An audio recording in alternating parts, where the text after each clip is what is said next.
On December 4th, 1872, a brigantine was found adrift in the Atlantic.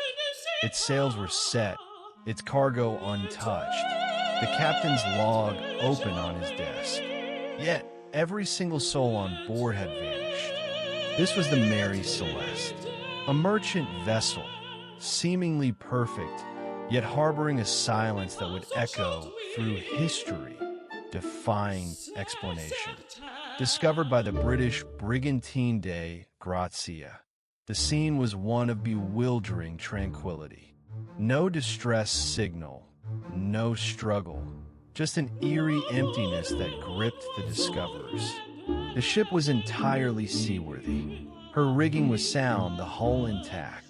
There was no sign of storm, no damage, no piracy, no blood, no struggle whatsoever. In the galley, a half-eaten meal sat on the table. The captain's wife's sewing machine still had a piece of fabric threaded. A child's small toy lay discarded on a bunk.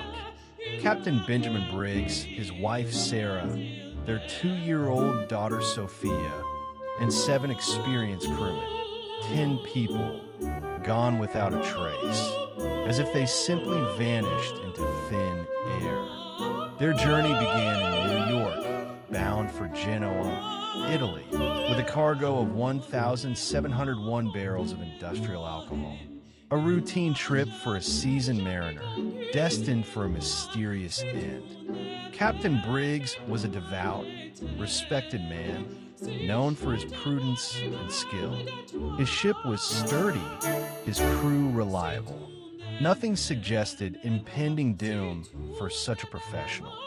So, why did they abandon a perfectly good vessel in the middle of the vast Atlantic?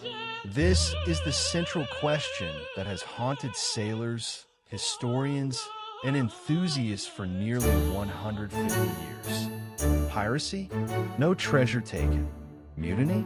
No signs of struggle. Storm? The ship was undamaged. The obvious explanations simply don't fit the facts of this perplexing case.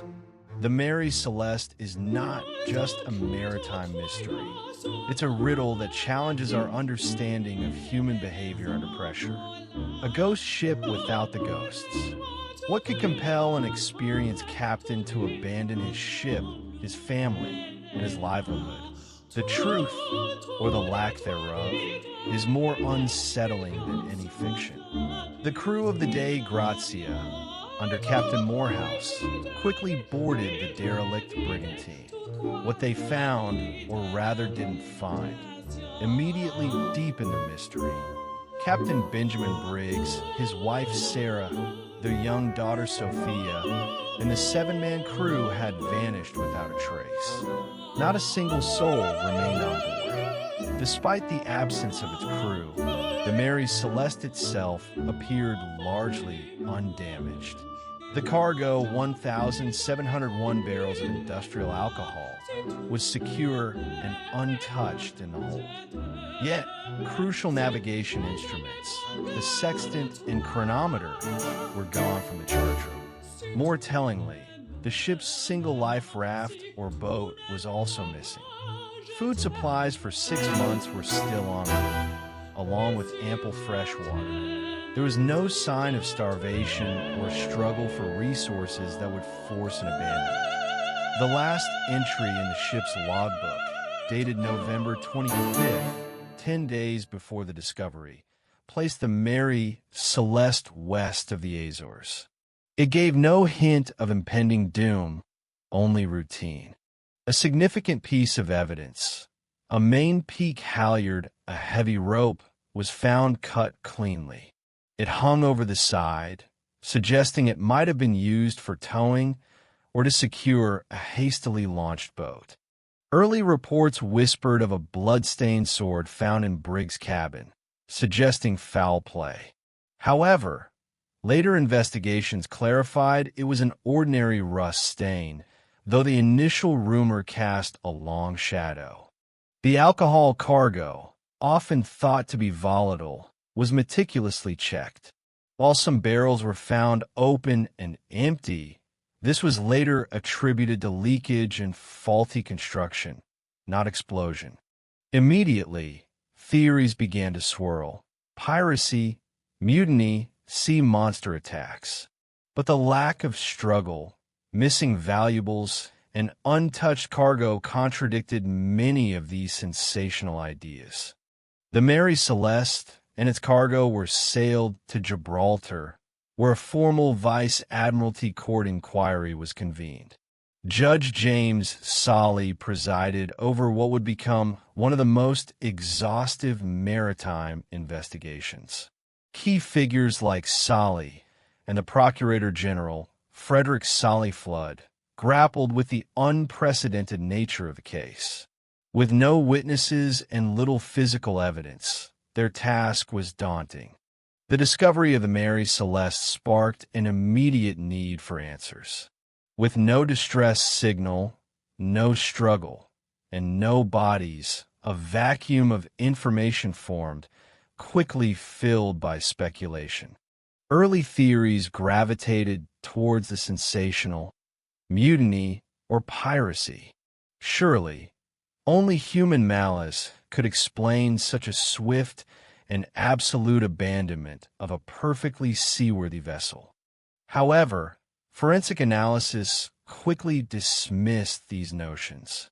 The ship's valuables, including Captain Briggs's sextant and chronometer, were untouched. There was no sign of struggle or forced entry.